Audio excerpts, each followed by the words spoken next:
What's up, everybody? My name's Yuno, and it is officially that time of year. Halloween time is right around the corner, and it's personally my favorite season, fall, and my favorite month, October. Now, to commemorate this, I was originally going to release a game video of me playing Phasmophobia, but while editing, I've encountered a few hiccups, so that video is taking a lot longer than expected. So instead, I thought I'd do something a little more appropriate for the spooky season.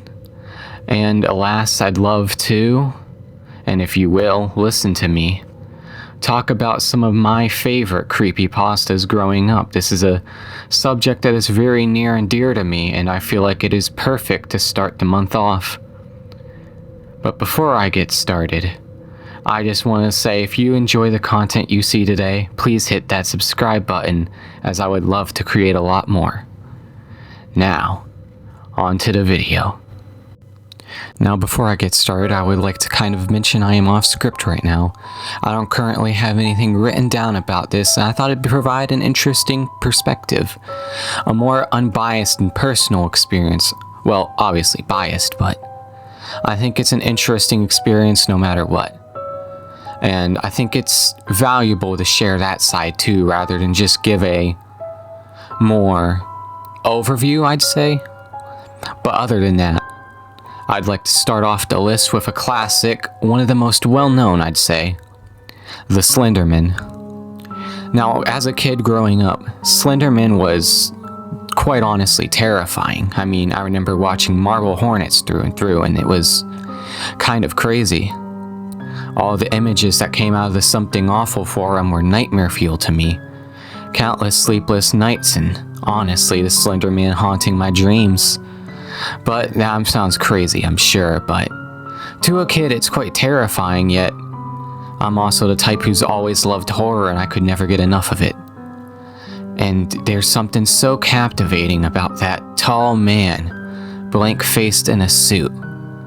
But before I get ahead of myself, let me give a brief overview of the Slenderman. The Slenderman, you could say he's kind of an entity. He became popular from images from the Something Awful forum.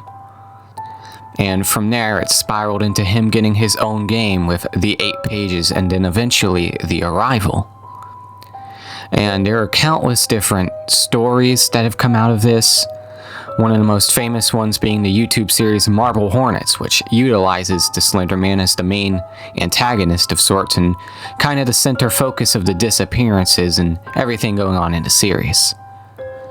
And quite recently, they had released a Slender Man movie to less avail. Not really any critical praise there. But nonetheless, there's just something so captivating and something so iconic to the creepypasta subgenre as a whole with the Slender Man.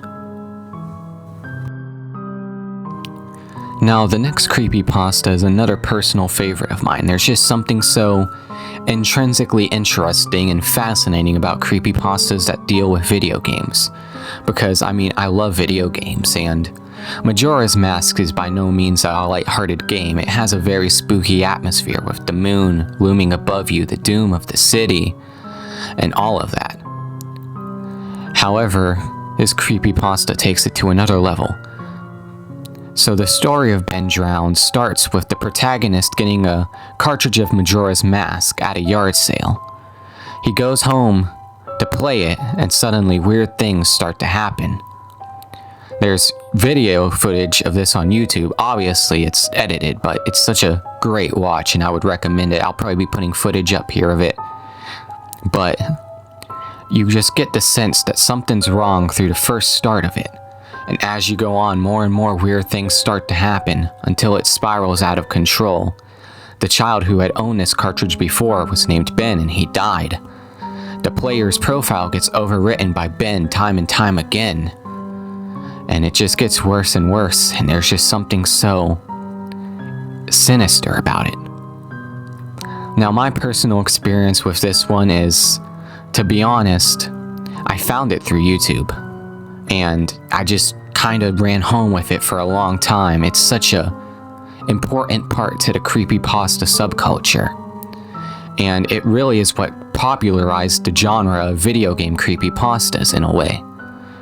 Now, we'll be getting in touch in another video game creepypasta in a little bit, but this one, it was just so classic.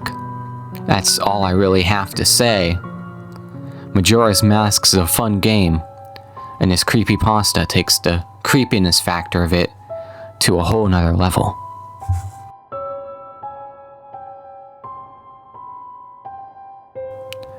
Now, the next few are just honorable mentions. These are very notable creepypastas, at least to me. However, they were never particularly my favorite.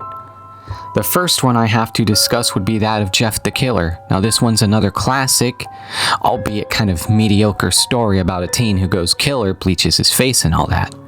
There's a popular image online for this one that people are currently trying to track down the origins to. This one is not that scary, to be honest, but I still think it's important to mention. Ticky Toby is another one that's quite like Jeff the Killer, about a killer teen and all. Now, this one's I don't really have much to say about, honestly.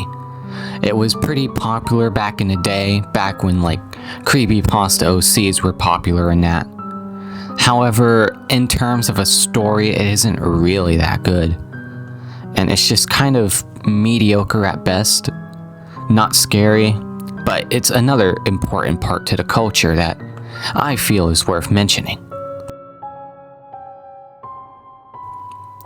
Smile Dog is another very iconic creepypasta from back in the day about an image of a heavily edited, I want to say husky, with eerie human-looking teeth. Now, I particularly remember this one fondly. It gave me chills and creeps and nightmares as a kid. But looking back on it now, there's nothing particularly scary about it. The story behind it's about anyone who looks at the image going insane, so well, here you go, here's the image in full glory. But this one's notable, but it's not one that stuck with me for a long time, like my main mentions. Candle Cove is another one of these classic lost media type creepypastas that stems from a story about an old TV show for children that broadcasted in a small town on a small channel. But I mean, there's really not much to go off of here other than that. Sci-Fi did take this for a spin with their TV show Channel Zero, which honestly I thought was quite a decent watch. But while we're on the topic of lost media creepypastas, it would be, I'd say, not smart of me to not mention Bart's Dead, which is another classic lost media creepypasta about a lost Simpsons episode that was supposedly buried by time or hidden by the writers, where Bart dies in the episode and the family's grieving, and there's a lot of kind of mediocre imagery around there about that. But other than that, these ones don't really stand the test of time way that well. My next honorable mention would have to be Sonicexe, another classic, but not one I was particularly a fan of. It's about this sort of, I guess you could say, haunted ROM of Sonic the Hedgehog, where Sonic's kind of a killer, killing all the animals, chasing tails in it, but it's not really anything crazy. There's a huge fandom behind this and constantly games being made about it. But while we're on the topic, I think I should mention the Tails doll, which was a personal favorite of mine. Now, Sonic R is a pretty crappy racing game from the old Sega days. No one would particularly say it's good, but the Tails doll was such a creepy thing to come out of it. And I mean, the creepypasta fandom, they took it and they ran with it. There's a lot of great fan art out there and a lot of great stories. I remember as a kid watching YouTube videos about how to summon the Tails doll, dumb stuff like that. But that would be it for my mention of video game creepypastas if it weren't for my next entry.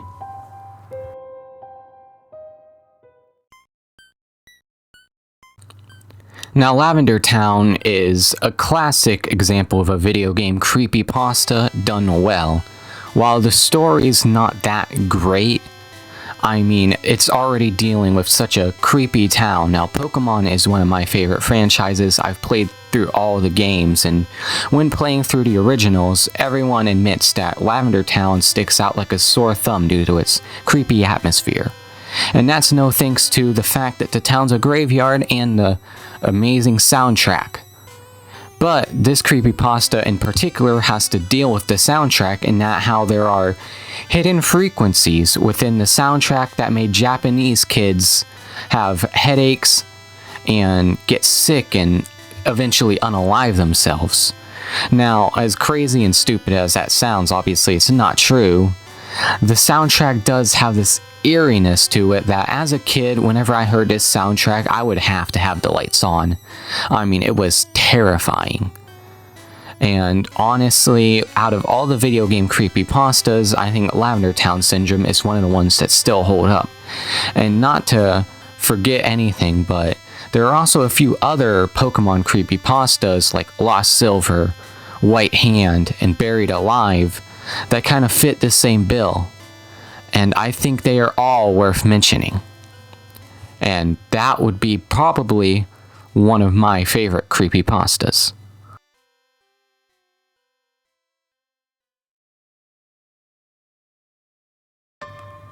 That would be it for now, guys. If you liked this video, I would hope that you would like and subscribe. And if you could leave a comment down below letting me know what you think of this off-script sort of video. I was kind of unsure on making it, but I got really bored and decided why not. So it'd be really interesting to see what you guys think of it. And if you guys could leave any comments giving me ideas of what to make next, I would love to. I would love to do more of these unscripted videos and kind of just anything in particular. I plan on uploading, trying to upload kind of frequently. I can't promise that, but hopefully I can make more content for you guys, and that would be perfect. Have a great day.